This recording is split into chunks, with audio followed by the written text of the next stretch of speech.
2 years ago, I moved into Maple Grove Residences, a charming little apartment complex nestled in the suburbs of a sprawling American city. It was a modest, set-up 3 stories of neatly arranged units, each with a small balcony or patio, encircling a tidy courtyard where residents occasionally gathered on warm afternoons. The rent was fair, maintenance requests were handled with efficiency, and the place had a cozy, small-town vibe despite being just a stone's throw from urban chaos.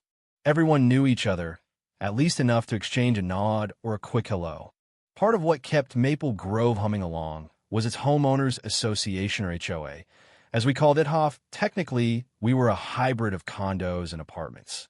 The HOA ensured the landscaping stayed pristine, the pool sparkled, and monthly newsletters reminded us to keep noise down after 10 p.m. or sort our recycling properly. Most of us appreciated the order it brought. But among the well-meaning board members, one figure loomed larger than life: Eleanor Voss, known behind her back as the enforcer. She was in her early 60s, with a silver bob that looked like it had been sculpted rather than cut, and a wardrobe of crisp blouses and pastel cardigans that screamed perpetual readiness for a country club meeting. Eleanor carried herself with a rigid dignity, her voice sharp and clipped, and if anything in the complex but a stray leaf on a balcony or a whiff of something unfamiliar in the air didn't fit her shown of Maple Grove perfection, she'd descend like a hawk. My first run-in with her came just a month after I'd settled in. I'd placed a tiny clay pot of lavender on my balcony railing, thinking it added a touch of charm. One crisp Saturday morning, there she was, knocking on my door with a tight smile. "Lavender's lovely, dear," she said, "but balcony decor must be neutral tone per regulation 4.2. Let's keep it uniform." I blinked, unaware such a rule existed, and mumbled an apology as I moved the pot inside. She seemed strict but harmless enough, at least back then. Over time, though, whispers from other tenants painted a different picture. Eleanor had scolded a young couple for letting their toddler leave a toy truck in the hallway for 10 minutes. She demanded Mrs. Alvarez remove a VY Brandt Day of the Dead wreath because its marigolds clashed with the building's beige aesthetic. She was relentless, a one-woman crusade for conformity. Most residents either tiptoed around her or stayed off her radar entirely. Getting on Eleanor's bad side meant passive-aggressive notes slipped under your door, citing obscure HOA bylaws, or the looming threat of fines the board could, in theory, impose. Her official title was Director of Community Standards, a role that seemed tailor-made for her brand of micromanagement. Life at Maple Grove carried on with a faint undercurrent of tension. Her watchful, a constant presence, we all learned to navigate. Then came the day Eleanor overreached in a way none of us saw coming. She decided to police the food we cooked in our own homes. It started with murmurs on the building's online chat group, people saying Eleanor had been grumbling about unpleasant odors wafting from certain kitchens. Someone claimed she'd requested industrial air purifiers for the hallways. We rolled our eyes, figuring it was just another of her petty fixations that would fizzle out. We were wrong. One rainy Thursday evening, after a long day designing logos at my downtown graphic design gig, I found a notice taped to my door. The bold header read, "New policy proposal, restriction of odorous cooking practices." My jaw dropped as I scanned the text. "Dear Maple Grove residents, to maintain a harmonious living environment, we request that residents refrain from preparing dishes with overpowering or pungent odors. Such smells can permeate ventilation systems, disrupting the comfort of fellow neighbors. Examples include, but are not limited to, curries, e.g., Indian or Malaysian, fish-based sauces, common in East Asian cuisine, fermented condiments, and potent spices such as turmeric, cumin, or garam masala. While we value personal preferences, the collective peace of our community must take precedence. This will be discussed at the next HOA meeting. Thank you for your cooperation. Eleanor Voss, Director of Community Standards, Maple Grove HOA." I stood there, rain dripping from my umbrella onto the hallway carpet, rereading it in disbelief. This wasn't just about keeping the pool clean or the grass trimmed. This was an invasion into our private lives. The list of offensive foods read like a hit list of entire cultures. Indian, Malaysian, Vietnamese, Korean, even Middle Eastern or Cajun cooking could fall under a vague umbrella of potent. I thought of the Patel family on the second floor, who often cooked fragrant biryanis that made my mouth water when I passed their door. Or Lynn, the quiet grad student down the hall, whose faux broth simmered with star anise and clove some weekends. No one had ever complained at least not to me. This felt personal, prejudiced, cloaked in polite HOA jargon. My anger simmered as I crumpled the notice and stormed inside. That night, the online chat exploded. My neighbor and confidant, Sasha, kicked it off with a post, HOA banning cooking smells. Are they serious? The replies poured in like a flood. Ja wrote, my abuela's mole has childs, and it's my heritage. Eleanor can't take that away. Priya, from the Patel family, added, we cook with spices every day. This is our life. Are they fining us for existing? Even Tom, a laid-back guy who mostly grilled burgers, chimed in, if someone's burning trash, sure, complain. But food? This is nuts.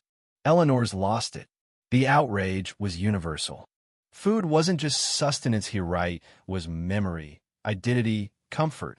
Eleanor had crossed a line, and the next HOA meeting, scheduled for Monday, was shaping up to be a showdown. I spent the weekend rallying the troops. First, I cited the Patels Arjun, Meera, and their two kids, Neha and Vikram. I brought a tin of oatmeal cookies as a peace offering, though I doubted they needed wine Singh. Meera welcomed me into their warm apartment, where the air carried hints of cumin and coriander from a simmering pot. Over cups of chai, Arjun vented, we've lived here 3 years, shared our samosas with neighbors, and never heard a peep about smells. Now, it's like she's saying we don't belong. Meera's eyes flashed with hurt. Spices are how we raised our kids, how my mother taught me to cook in Delhi. If Eleanor wants mild, she can eat her boiled potatoes elsewhere. I nodded, feeling their frustration in my bones. The meeting's Monday, I said.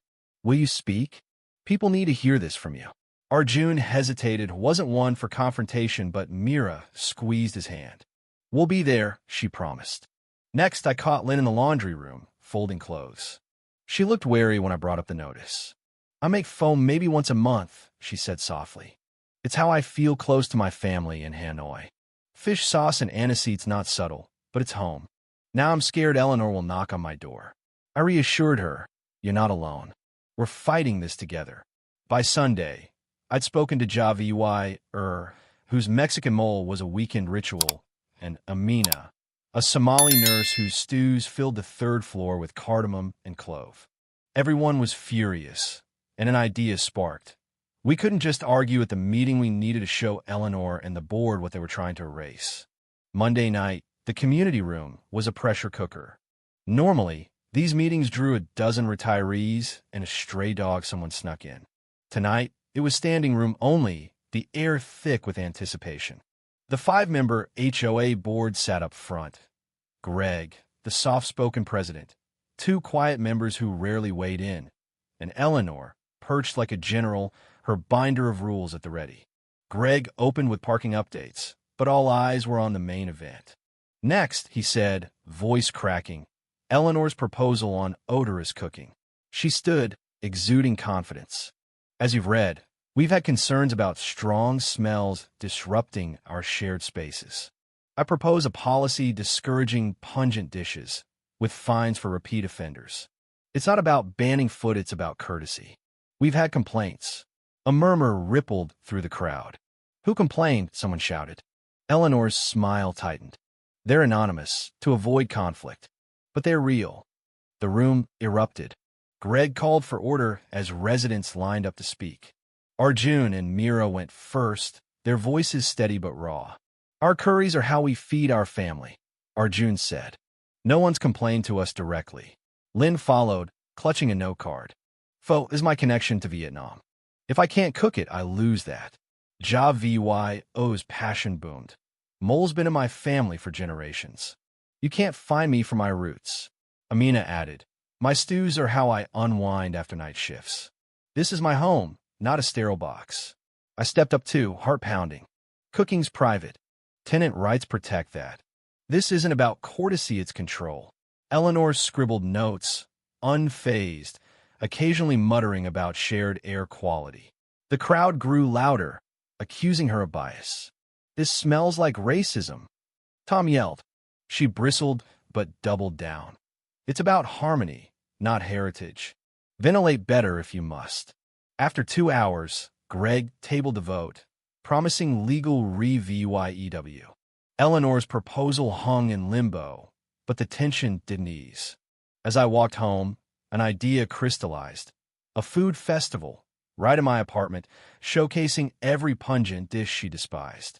We'd VYTE the board, let them taste what they wanted to ban, and prove it wasn't a nuisance site was a gift. The next day, I texted Sasha, Arjun, Mira, Lynn, Javi, and Amina. Multicultural food night. My place. 2 weeks. Potluck of everything Eleanor hates. Board in VY Ted. The response was electric. Mira offered lamb korma. Ling volunte fall. Ja v y promisit molenigro. Amina said she'd bring Somali berries as skookeries. Ivet taklas bigi Ethiopian durubat. Even Sasha, who usually stuck to pasta, pledged a garlicky shrimp scampi just to mess with her. We crafted flyers. Maple Grove Multicultural Food Night. Celebrate our flavors. Saturday, 6 p.m., Unit 2C. All welcome, especially our HOA board. I slipped them under doors and posted them in the lobby. Word spread like wildfire, and the building buzzed with excitement. Eleanor sent a curt email. Policy still under re-VYEW. Please mind odors. Greg replied separately. Board appreciates the NVYT. We'll try to come. No word from Eleanor herself would she dare show. The day arrived, and my apartment transformed into a sensory explosion. At 5:30 p.m., Mira arrived with her korma, the air thick with ginger and cinnamon. Lynn's faux broth simmered in a slow cooker, star anise swirling with cloves. Javi's mole filled the room with smoky chiles, while Amina's rice carried saffron and spice. My Doro what bubbled with berbera, its heat tingling my nose. Neighbors poured in 30, then 40 sampling, laughing, snapping photos. Greg arrived, eyes wide, digging into a samosa. This is incredible, he said. I didn't know we had this much talent here. Then at 6:30, the door creaked open. Eleanor stood there, lips pursed, flanked by a sheepish board member. The room hushed. Javi broke the ice. Hey, Eleanor, try some moly, it's not gonna bite. She hesitated, nose twitching, then stepped inside. For 20 minutes, she hovered, declining offers with a curt, just observe VYing. Mira, bold as ever, approached with a bowl of korma. It's mild, vegetarian. Get a try.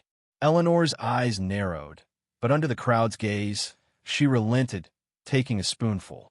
She chewed, swallowed, and nothing. Nobody mate, no pras. It's different, she said flatly. Mira smiled. It's us. The night soared from there. Neighbors shared stories. Lena's faux tied to her grandmother's kitchen. Javi's mole to his childhood in Oaxaca. Greg toasted us. This is what community looks like.